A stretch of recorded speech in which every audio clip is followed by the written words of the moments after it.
नमस्कार दोस्तों, मैं हूँ मनविंदर और मेरे चैनल पे आप सभी लोगों का बहुत स्वागत है। मेरे साथ वाली स्क्रीन पे आप देख रहे हैं जाने-माने पत्रकार ओमकार चौधरी जी। ओमकार जी आपका बहुत-बहुत स्वागत है। नमस्कार, सभी को नमस्कार। मोदी जी को बिग बॉस कहा गया है विश्व का अप्रूवल रेटिंग में और तीसरी बार लगातार वो इस प्लेटफ़ॉर्म पे पहुँचे हैं और इस दौरान जी20 के दौरान भी उन्होंने विश्व भर की सुर्खियाँ बटोरी हैं। अब इंडी अलायंस बेचारा क्या करे? तो सर मोदी विरोधी इंडी अलायंस में सब कुछ ठीक है क्या? भोपाल में उनकी रैली होने वाली थी, सूचना आ रही थी, लेकिन अब पता चला कि उसे रद्द कर दिया गया है। क्या वजह है? वजह तो अभी बाद में पता लगेगी कि क्या वजह है, लेकिन मुझे ऐसा लगता है कि हाल में जो झंझावत से गुजरा है इंडी अलायंस, इंडी अलायंस। वो अभी उससे उबर नहीं पा रहे हैं। उनको जी। लगता है कि अगर वो संयुक्त रैली करेंगे, जल्दी ही करेंगे, अगले हुँ। 15 दिन में, 20 दिन में करेंगे, अक्टूबर के पहले सप्ताह में शायद प्रस्तावित थी भोपाल में। जी, जी। तो उनके अंतर्विरोध सामने आ जाएंगे और हुँ, हुँ। कुछ ऐसे चेहरे भी मंच पर दिखाई देंगे हुँ, जिनकी आजकल आलोचना हो रही है, और हुँ। ख़ास तौर से जो अ, स्टालिन के बेटे हैं, उदयनिधि स्टालिन, या जो राजद के और जेडीयू के नेता हैं, ख़ास तौर से बिहार के जो शिक्षा मंत्री हैं चंद्रशेखर यादव। इसके अलावा उत्तर प्रदेश में भी समाजवादी पार्टी के जो नेता हैं स्वामी प्रसाद मौर्य, जी। कुछ और लोगों ने भी इस पूरी आग में घी डालने का काम किया है, केरोसिन डालने का काम किया है। जी। और ये मसला इतना तूल पकड़ चुका है कि खुद प्रधानमंत्री नरेंद्र मोदी ने कल अपनी सभाओं में स्पष्ट रूप से ये कहा है कि इन चीज़ों का बहुत कड़ाई से जवाब देने की ज़रूरत है। ऐसी ताकतों की साजिशों को विफल करने की ज़रूरत है जो सनातन धर्म को ख़त्म करने की साजिशें और संकल्प व्यक्त करते हुए दिखाई दे रहे हैं। भारतीय जनता पार्टी ने भी इधर संबित पात्रा, रविशंकर प्रसाद, खुद बीजेपी के राष्ट्रीय अध्यक्ष जेपी नड्डा, हुँ, कई हुँ। केंद्रीय मंत्रियों जिनमें अनुराग ठाकुर से लेकर के कुछ पूर्व मंत्री भी हैं, राज्यवर्धन सिंह राठौर, दिल्ली की लीडरशिप इनकी, सबने एक तरीके से कमर कस ली है इस मुद्दे पर इंडी अलायंस को कटघरे में खड़ा करने और घेरने की। तो ऐसे में इन लोगों को लगता है कि अब अगर ये रैली की, और वो भी मध्य प्रदेश की राजधानी भोपाल में, हुँ, जो हुँ। एक तरीके से हिंदुत्व की प्रयोगशाला कहा जाता है मध्य प्रदेश, जी। और सबसे अधिक अगर कहीं आरएसएस की गतिविधियां, भारतीय जनता पार्टी की जो एक किला माना जाता है, वो मध्य प्रदेश है। वहाँ अगर ये रैली की शुरुआत करते हैं, रैलियों की शुरुआत करते हैं, तो इनको लेने के देने पड़ सकते हैं। इसका बहुत बुरा असर पड़ सकता है, यानी शुरुआत ही बुरी हो सकती है इनके लिए। तो मुझे लगता है कि ये सारे कारण हैं जिनकी वजह से ये रैली जो है अभी टाल दी गई है, रद्द कर दी गई है। और इधर एक बात और देखी होगी आपने और दर्शकों ने, भारतीय जनता पार्टी के निशाने पर सीधे सोनिया गांधी आ गई हैं। और अ, रविशंकर प्रसाद की तो प्रेस कॉन्फ्रेंस की शुरुआत ही इस बात से हुई थी कि इस पूरे प्रकरण पर अभी तक भी सोनिया गांधी चुप क्यों है, रिएक्शन क्यों नहीं दे रही हैं। पूरे देश में लोगों की प्रतिक्रियाएं आ रही हैं, लोगों का गुस्सा सामने आ रहा है कि आप सनातन धर्म को मलेरिया कहें, डेंगू कहें, एक असाध्य बीमारी कहें, और इनके उदयनिधि स्टालिन के जो चाचा लगते हैं रिश्ते में, उनका तो और भी ज़्यादा, उन्होंने तो कैंसर और एड्स से इसकी तुलना कर दी। अलग-अलग राज्यों के कुछ नेता जिस तरह की बयानबाज़ी कर रहे हैं, उससे ऐसा लगता है कि सनातन धर्म वर्सेस ये इंडी अलायंस हो गया है। और जिस तरीके से पिछले कुछ समय से हम लोग ये अनुभव कर रहे हैं कि प्रधानमंत्री नरेंद्र मोदी और उनकी अगुवाई में पूरा उनका एनडीए का गठबंधन भी जो हमारी सनातन परंपराएं हैं, जो हमारी गौरवशाली संस्कृति है, जो हमारे आध्यात्मिक केंद्र हैं, उनके प्रति जिस तरह का उन्होंने समर्पण दिखाया है, जिस तरह की आस्था दिखाई है, नई पार्लियामेंट के लोकार्पण के समय भी हमने और आपने देखा है, देश ने देखा, दुनिया ने देखा है कि नई पार्लियामेंट के लोकार्पण के अवसर पर दक्षिण से, खास तौर से तमिलनाडु से जो पुजारी हैं, उनका एक दल बुलाया गया था। जो सेंगोन है, जिसको राजदंड भी कहा जाता है, उसको स्पीकर की चेयर के पास स्थापित किया गया और बहुत ही भावभीने अंदाज में उसकी स्थापना हुई। इसके अलावा जो वो पूरा कार्यक्रम था, वो भारतीय जो मूल संस्कृति है, उसके अकॉर्डिंग हुआ था। और अभी गणेश चतुर्थी को फिर से नई पार्लियामेंट में जो एक तरह का गृह प्रवेश कहा जाता है, वो होगा, गणेश चतुर्थी को होगा। इसका मतलब ये है, और ये भी हमें स्मरण कराते हुए चलना चाहिए अपने दर्शकों को, कि जो G20 हुआ है वो भी पूरी तरीके से भारतीय संस्कृति के रंग में रंगा हुआ था। पहले दिन सुबह प्रधानमंत्री जब राष्ट्र प्रमुखों को रिसीव कर रहे थे, तो उनकी बैकग्राउंड में उड़ीसा के सूर्य मंदिर का जो काल चक्र है, कोणार्क है, वो दिखाई दे रहा था, सैकड़ों वर्ष पुराना। इसके अलावा जब शाम को वो डिनर के समय अगवानी कर रहे थे विदेशी मेहमानों की, तो उनके बैकग्राउंड में नालंदा यूनिवर्सिटी का जीर्ण शीर्ण वो भवन दिखाई दे रहा था, जो 12वीं सदी में बख्तावर ने, मुस्लिम आक्रांता ने जिसमें आग लगा दी थी और 3 दिन तक वो धू-धू जी। करके जलता रहा था। तो हुँ, कहने हुँ। का आशय ये है कि पूरी दुनिया को भी और देश को भी मोदी के नेतृत्व में उनकी सरकार ये बता रही है कि जो हमारा सांस्कृतिक गौरवशाली इतिहास है, ये तो हजारों साल पुराना है, सैकड़ों साल पुराना है। जो एक मिथक बनाने की कोशिश की गई, एक परसेप्शन क्रिएट करने की कोशिश की गई कि जैसे अ, अंग्रेजों के काल से ही हमारे देश का जो प्रादुर्भाव हुआ और उसका इतिहास वहीं से शुरू होता है, तो इसको इसकी पूरे परसेप्शन की हवा निकाल करके मोदी साहब और उनकी सरकार जो है वो ये बता रही है देश को भी, दुनिया को भी, नागरिकों को भी, कि बहुत ही गौरवशाली इतिहास हजारों वर्ष पुराना है। और इसी को लेकर के इनमें खलबली है, बेचैनी है, बौखलाहट है, कुंठा है। इनको लगता है कि अगर 2024 के इलेक्शन में नरेंद्र मोदी के नेतृत्व में पूरा हिंदू एकजुट हो गया, तो अलग-अलग राज्यों में इन दलों का क्या होगा, जो जातियों और रिलीजन के आधार पर अब तक अपनी राजनीतिक रोटियां सेकते और पकाते रहे हैं और खाते रहे हैं।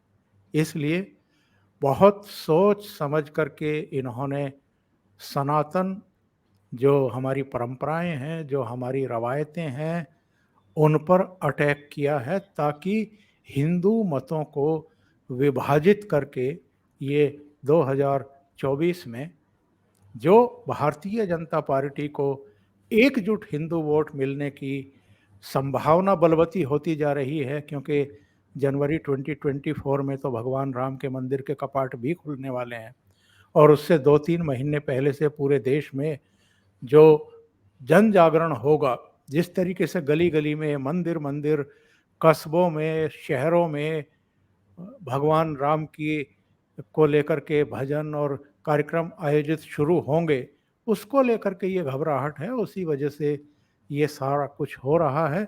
पर इनको अंदाजा नहीं था कि ये पूरा मामला उल्टा पड़ जाएगा। अब चूंकि उल्टा पड़ रहा है, इसलिए घबराहट है। तो सर, जिस तरीके से बीजेपी एकदम अटैकिंग मुद्रा में है, और बीच-बीच में आज मैं शाम को देख रही थी, अ, इनके जो स्पोक्समैन हैं वो भी इस मसले पे अब बहुत सोच समझ के बोल रहे हैं, तो क्या ये समझा जाए कि कांग्रेस बैकफुट पे आ गई है?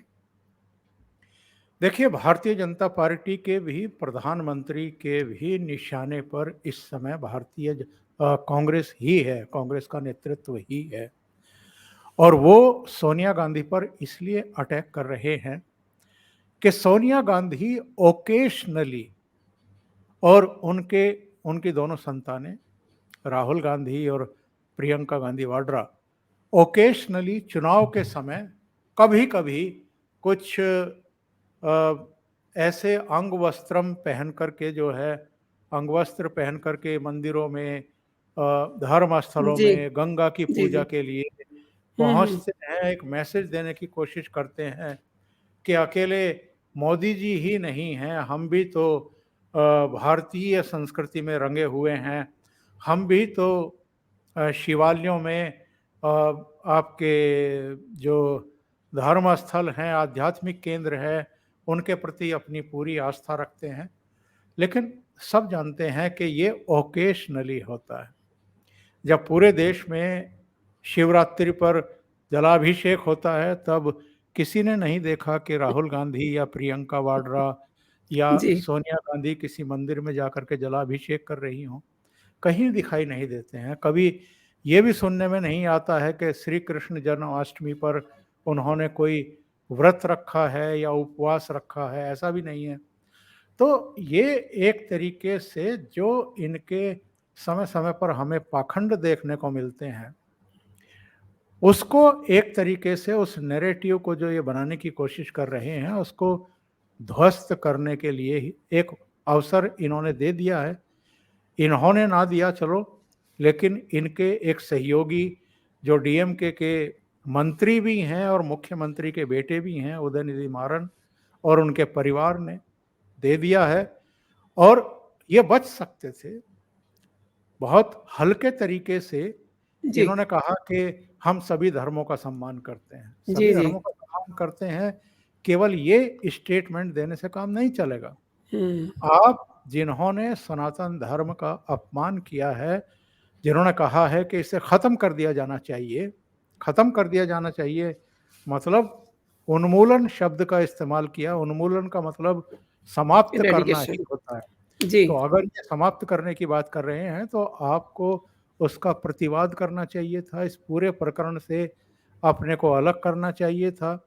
उनसे माफ़ी माँगने के लिए कहना चाहिए था कि आप हिंदुओं से, सनातन धर्मियों से माफ़ी माँगिए, और आगे से अगर आप गठबंधन में रहना चाहते हैं, तो इस तरह की चीज़ें बोलने से परहेज़ करें।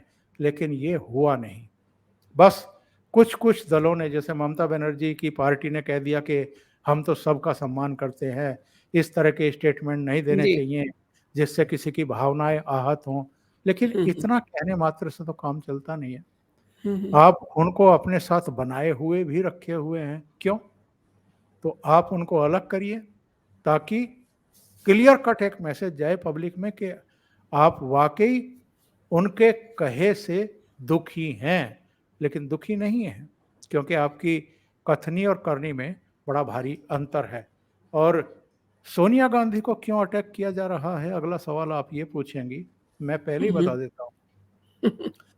सोनिया गांधी को अटैक इसलिए किया जा रहा है क्योंकि बहुत सारे अभी भी हिंदू और सनातन धर्म को मानने वाले जो पूजा पाठी हैं, वो भी अभी भी कांग्रेस को वोट करते हैं। और कांग्रेस इसलिए चुप्पी साध रही है, कांग्रेस इसलिए भोपाल में रैली करने के प्रति अब ज़्यादा सीरियस नहीं है, ज़्यादा उत्सुक नहीं है, क्योंकि उसको पता है कि उसकी धुलाई हो जाएगी। और जो उसके हिंदू वोटर हैं वो इतने नाराज हैं, इस तरह के रिएक्शन हैं कि उसको जो 5 राज्यों के चुनाव हैं इनमें भी नुकसान होगा और आगे लोकसभा चुनाव में भी नुकसान होगा। और भारतीय जनता पार्टी इसको बहुत अच्छे तरीके से जान रही है, समझ रही है। इसीलिए टारगेट पर इस समय उनके सोनिया गांधी और उनका परिवार है। अच्छा, एक एक चीज़ और मैं जानना चाह रही थी, ये मसला अब इतना फैलता जा रहा है, तो इससे ये भी एक सवाल आ रहा है कि इससे किसे फ़ायदा होगा, किसे नुकसान होगा, क्योंकि बीजेपी ने तो पलटवार शुरू कर दिया है। तो इंडिया अलायंस का जो आप देख रहे हैं, क्या स्टेटस सामने आ रहा है? नहीं, एक तो इनके अंतर विरोध और इनके जो मनभेद और मतभेद हैं वो सामने आने शुरू हो चुके हैं। जी। ये लोग खुल कर के ना कहें कि मनमानी हो रही है कुछ दलों के नेताओं के द्वारा, लेकिन हकीकत तो यही है। ममता बनर्जी ने जिस तरीके से चुप्पी साधी है, अरविंद केजरीवाल ने जिस तरीके से चुप्पी साध ली है, कांग्रेस को भी बहुत बड़े नुकसान की आशंका है, इसलिए ये रैली टाली गई है। और इधर आप देख रहे होंगे जयराम रमेश से लेकर के दूसरे तमाम लोग जो हैं वो सफाई पर सफाई दिए जा रहे हैं इस पूरे प्रकरण पर। तो इनके मतभेद और मनभेद दोनों सामने आए हैं। हुँ, हुँ। दूसरी बात ये है कि ये स्टेटमेंट दिया क्यों गया, किनके द्वारा दिया गया? जी। जो दक्षिण में द्रविड़ राजनीति करते हैं, और द्रविड़ भी अब ऐसी राजनीति हो गई है कि वो हिंदू विरोधी और हिंदी विरोधी राजनीति करने लगे हैं। जी। एक तरीके से राष्ट्र विरोधी राजनीति करने लगे हैं। वहां से तो बड़े अनफॉर्चुनेट सुर सुनाई पड़े थे पिछले दिनों कि साहब तमिलनाडु तो हिंदुस्तान का हिस्सा ही नहीं है, वो तो एक अलग राष्ट्र है। तो इस तरह की जो ये प्रवृत्ति है ये देश के लिए भी नुकसानदेह है। और ऐसे गठबंधन के सहयोगी अगर कांग्रेस अपने साथ लेकर के चलना चाहती है तो तब तो बहुत बड़े सवाल खड़े होंगे ना। आप ऐसे गठबंधन सहयोगी ले रहे हैं जो पाकिस्तान परस्त हैं, फारूक अब्दुल्ला और महबूबा मुफ्ती। आप ऐसे लोगों के साथ हैं जो सनातन धर्म को एक बीमारी बता करके इसके उन्मूलन की बात कैमरों पर करते हैं, सार्वजनिक तौर पर करते हैं, बार बार रिपीट करते हैं। ये भी चैलेंज करते हैं कि मैं तो अपने इस बयान पर शर्मिंदा भी नहीं हूँ, खेद भी हुँ, व्यक्त हुँ। नहीं करूँगा। तो ये सारी चीज़ें ये शो करती हैं कि ये गठबंधन जिन उद्देश्यों की प्राप्ति के लिए बनाया गया था ये उससे पहले ही भटकता हुआ दिखाई दे रहा है। अच्छा, ये रैलियों का सिलसिला क्यों शुरू किया था इन्होंने, हुँ, हुँ। जिसमें पहली रैली भोपाल में कर रहे थे? ये इसलिए कि 5 राज्यों के चुनाव अब किसी भी समय घोषित हो सकते हैं। इनका खास तौर से कांग्रेस का ये एक मकसद था कि अलग-अलग दलों के जो बड़े नेता हैं उनको मंच पर ले आया जाए। क्योंकि अतीत के जो अनुभव हैं, राहुल गांधी जिस तरीके से भाषण देते हैं अकेले, और तो कोई होता नहीं है, तो अकेले जब वो भाषण देते हैं तो रायता फैला करके जाते हैं। बिल्कुल, मतलब 2-4 वोट बढ़ जाएं इसलिए रैलियां की जाती हैं, इसलिए शक्ति प्रदर्शन किए जाते हैं, इसलिए ऑब्वियसली। हजारों सैकड़ों करोड़ रुपया खर्च करके हुँ, भीड़ हुँ। जुटाई जाती है, पोस्टर बैनर, उस शहर में एक आबो हवा बनाई जाती है। जी। लेकिन राहुल गांधी के भाषण ऐसे होते हैं कि वो 2-4 वोट जोड़ने के बजाय 10-5 वोट और घटा करके चले जाते हैं कांग्रेस के। तो इनको लगता था कि सभी अगर एक साथ मंच पर दिखाई देंगे तो इसका बड़ा सकारात्मक मैसेज जाएगा। लेकिन अब ये ऐसा मुद्दा सामने आ गया है और कुछ और मुद्दे आने वाले हैं जिनकी वजह से ये बैकफुट पर दिखाई दे रहे हैं। तो नुकसान ही नुकसान है। मुझे नहीं लगता कि आप किसी धर्म पर, किसी मान्यता पर, किसी वर्ग पर, किसी समुदाय पर इस तरह के अटैक करके किसी भी तरह का लाभ हासिल कर सकते हैं। हाँ, उनको लाभ हो सकता है कि जिन्होंने इस तरह के विवादित बयान दिए हैं कि वो अपने वोट बैंक को यूनाइट कर लें दक्षिण में, तमिलनाडु में। लेकिन जो बाकी के गठबंधन सहयोगी हैं उनका तो आप बुरा हाल करने जा रहे हैं, और उसी का डर इस समय कांग्रेस और टीएमसी से लेकर के अरविंद केजरीवाल तक सबको दिखाई दे रहा है। एक और घटना पिछले दिनों मेरे संज्ञान में आई थी, रादर आपने एक उस पे वीडियो भी बनाया था। ममता बनर्जी स्पेन जा रही थी और दुबई इंटरनेशनल एयरपोर्ट पे उनकी मुलाकात होती है श्रीलंका के राष्ट्रपति रनिल विक्रमसिंघे से। तो उन्होंने पूछ लिया कि क्या वो 2024 में प्रधानमंत्री का फेस बनने जा रही हैं। अब इसको लेकर भी काफ़ी चर्चा हो रही है। आपका क्या कहना है? वो तो आग लगा के चले गए, रानिल विक्रमसिंघे तो आग लगा हुँ, करके चले गए। और उस दिन, उस रात को ममता बनर्जी को नींद नहीं आई होगी, ऑब्वियसली। खुशी के मारे कि देखिए पड़ोसी देश का एक राष्ट्रपति भी मुझ में प्रधानमंत्री पद का चेहरा देखता देख है। रहा है, हुँ, हुँ, उम्मीदवार देख रहा है। अब ये बात ममता बनर्जी की समझ में तो आती है और वो अपने राज्य में इसका दावा भी करती हैं, करती रही हैं। ख़ास तौर से जब वो तीसरी बार चीफ मिनिस्टर बनी थी, उसके बाद जो उनमें एक अति आत्मविश्वास ने जन्म लिया था, तो उसके वशीभूत वो दिल्ली भी आई थी, यहाँ भी मीडिया से बहुत प्रफुल्लित होकर के बातचीत कर रही थी। उसके बाद वो मुंबई गई थी उद्धव ठाकरे और शरद पवार से मुलाकात करने के लिए। हुँ, उद्धव ठाकरे का तो खैर ऑपरेशन हुआ था, तो उन्होंने तो बहाना कर दिया कि मेरा तो अभी ताज़ा-ताज़ा ऑपरेशन हुआ है, तो अपने बेटे आदित्य को और संजय राउत को भेज दिया मिलने के लिए। पर वो शरद पवार से मिली, और शरद पवार से मुलाकात करने के बाद, खाना खाने के बाद उन्होंने एक प्रेस कॉन्फ्रेंस भी खड़े-खड़े कर दी, हुँ, जिसमें पत्रकारों ने जब पूछा कि यूपीए राहुल गांधी कांग्रेस, तो उन्होंने बहुत ही ऐसे बयान दे दिए थे कि जो कांग्रेस को, सोनिया गांधी को, राहुल गांधी को बड़े नागवार गुजरे थे, कांग्रेस नेतृत्व को भी, कि ममता बनर्जी ने कह दिया कि काहे का यूपीए, कहाँ है यूपीए, और राहुल गांधी की आप क्या बात कर रहे हैं, उन्होंने देश को निराश किया है, उनका आधा समय तो विदेशों में बीतता है। तो कुल मिलाकर के कहने का आशय ये है, जब राष्ट्रपति का चुनाव हुआ और जब उपराष्ट्रपति के चुनाव हुए, तो भी कांग्रेस में और ममता बनर्जी में एका नहीं था, एक राय नहीं थी। जी। आपको ध्यान होगा राष्ट्रपति पद के लिए जी, लगभग जी। एक तरफा उन्होंने यशवंत सिन्हा के नाम की घोषणा करवा दी थी, हुँ, और हुँ। यशवंत सिन्हा उनकी पार्टी में गए थे, भारतीय जनता पार्टी से उनका खैर क्या हालत होनी थी वो तो हुई। बाद जी। में उपराष्ट्रपति के चुनाव में भी यही हुआ, कर्मकांड के कांग्रेस पार्टी से उम्मीदवार ले लिया गया, लेकिन उनका क्या हल हुआ और सब ने क्या उनको सहयोग किया, ये भी अपने आप में।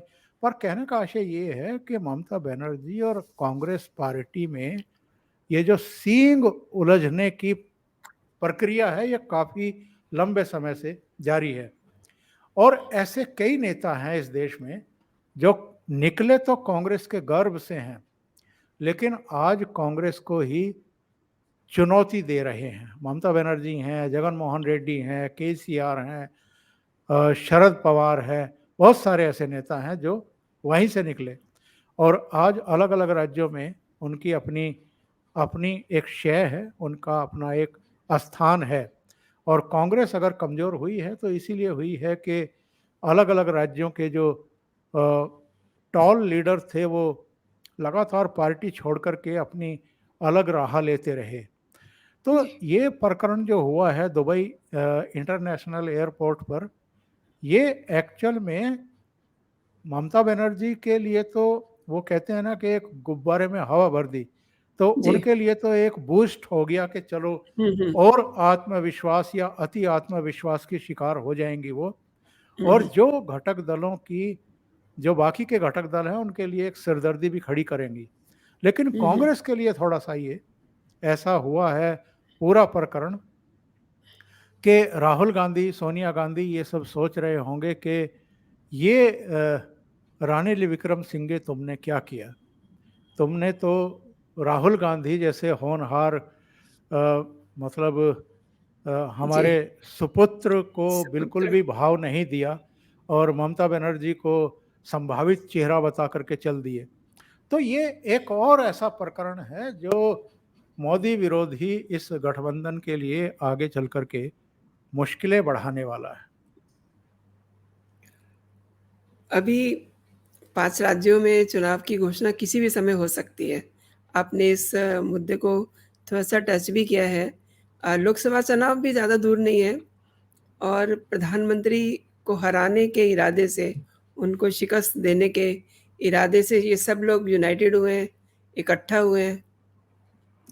आपको लगता है कि ये मोदी को चुनौती दे सकते हैं? वो सीन देखिए, क्या हमें होगा? हमें ये समझना पड़ेगा कि जो हुँ, राज्यों के चुनाव होते हैं, हुँ, हुँ। उनके मुद्दे अलग होते हैं। उनका उनका जो वातावरण है वो बिल्कुल अलग होता है और जो लोकसभा के चुनाव होते हैं वो बिल्कुल अलग तरीके से होते हैं, अलग सोच के साथ लोग अपना मत देते हैं। उस समय वो देश का नेता चुन रहे होते हैं और ये देखते हैं कि इस देश को एक्चुअल में आगे कौन लेकर के जा सकता है। जहाँ तक राज्यों का सवाल है तो जो 5 राज्य जिनमें चुनाव होने वाले हैं उनमें तेलंगाना है, मिज़ोरम है, राजस्थान है, मध्य प्रदेश है, छत्तीसगढ़ है। इस समय राजस्थान और छत्तीसगढ़ में कांग्रेस की सरकार है। तेलंगाना में बीआरएस नेता केसीआर यानी के चंद्रशेखर राव की सरकार है। मिजोरम में इस समय भारतीय जनता पार्टी उनके सहयोगियों की सरकार है और जो आपका मध्य प्रदेश है उसमें 2018 में जब चुनाव हुए थे तो कांग्रेस की सरकार बनी थी, लेकिन चूंकि ज्योतिरादित्य सिंधिया ने बगावत कर दी थी, उनकी लगातार अनदेखी हो रही थी, तो 22 एमएलए कांग्रेस के अलग हो गए थे पार्टी से। उन्होंने विधानसभा की सदस्यता से भी इस्तीफा दे दिया था। बाद में वहाँ उपचुनाव हुए और उनमें से शायद 18 सीटें फिर से उन्हीं एमएलए ने कमल के निशान पर जीत ली थी और फिर शिवराज चौहान की सरकार तब तक बन चुकी थी। कमलनाथ की विदाई हो गई थी। तो जहाँ तक कांग्रेस का प्रश्न है, कांग्रेस की तेलंगाना में कोई संभावना नहीं है, जैसे भारतीय जनता पार्टी की कोई संभावना नहीं है। मिजोरम में पूर्वोत्तर के सभी राज्यों में कांग्रेस बहुत पीछे चली गई है। भारतीय जनता पार्टी वहाँ ड्राइविंग सीट पर है और ये जो मणिपुर वाला पूरा प्रकरण इन्होंने तूल दिया, पार्लियामेंट नहीं चलने दी, मानसून सत्र को बर्बाद करके रख दिया। इसके पीछे की रणनीति इनकी यही थी कि पूर्वोत्तर में भारतीय जनता पार्टी का जो अंगदी पांव जम गया है इसको किसी तरीके से हिलाया जाए और वहाँ अपनी संभावना तलाश की जाए। उसमें भी वो बहुत ज़्यादा कामयाब मुझे होते हुए दिखाई नहीं दिए, क्योंकि जिस तरीके से अमित शाह ने कांग्रेस को पूरी तरीके से बैकफुट पर धकेल दिया अपने जवाबों से और ऐतिहासिक संदर्भों के हवाले से, और ये साबित कर दिया कि पूर्वोत्तर के राज्यों की जितनी समस्याएं हैं इसके लिए कोई और नहीं, कांग्रेस ही जिम्मेदार है। तो इससे मुझे नहीं लगता कि वहाँ पर इनको कोई बहुत ज़्यादा फायदा होने वाला है। बचे ये हिंदी पट्टी के 3 राज्य, राजस्थान, मध्य प्रदेश और छत्तीसगढ़। छत्तीसगढ़ को लेकर के थोड़ा लोगों का कहना है, जो समीक्षक हैं उनका कहना है कि वहाँ फाइट होगी, ठीक-ठाक फाइट होगी।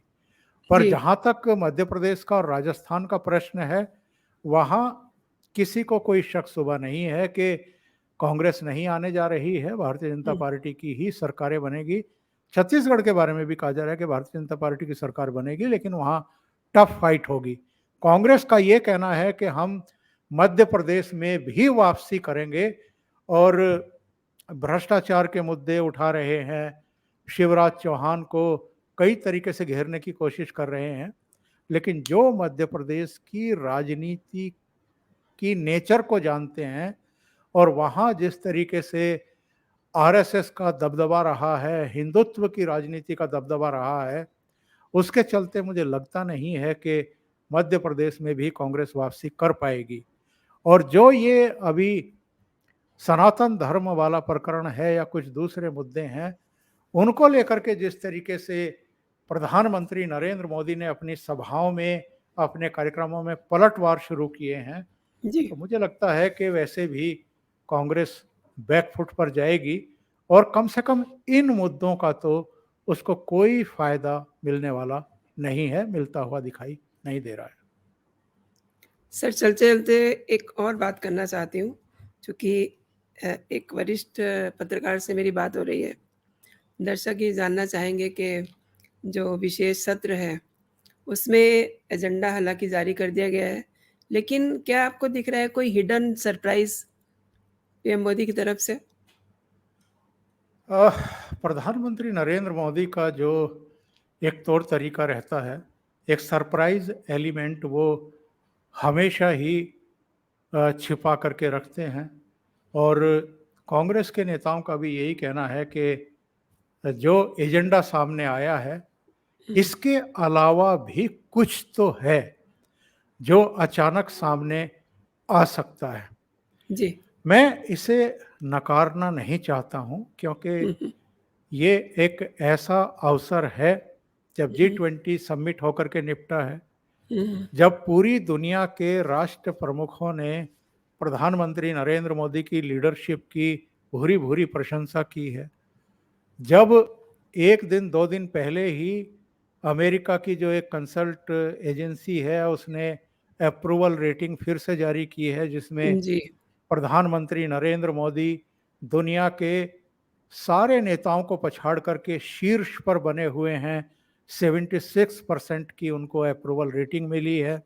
जी, ऐसे में जबकि 5 राज्यों में चुनाव होने वाले हैं, ऐसे में जबकि साढ़े 5 महीने बाद लोकसभा के चुनाव भी होने वाले हैं, कुछ ऐसा अगर सरप्राइज़ वो दें, हुँ, जिससे विपक्षी दल भौचक्का रह जाएँ और ज़ाहिर है भारतीय जनता पार्टी और एनडीए को उसका एज मिले, तो ऐसा कोई सरप्राइज़ एलिमेंट देखने को मिल सकता है। वो क्या होगा?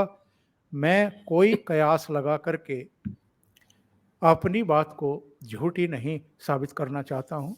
ये नरेंद्र मोदी ही जानते हैं, आखिरी समय तक भी किसी को इस तरह के सरप्राइज़ एलिमेंट की कोई भनक लगती ही नहीं है कभी भी। जी। सर बहुत-बहुत शुक्रिया आपका, आपने मेरे शो के लिए समय निकाला। बहुत-बहुत धन्यवाद, धन्यवाद आपका भी और नमस्कार। सभी दर्शकों का भी। नमस्कार।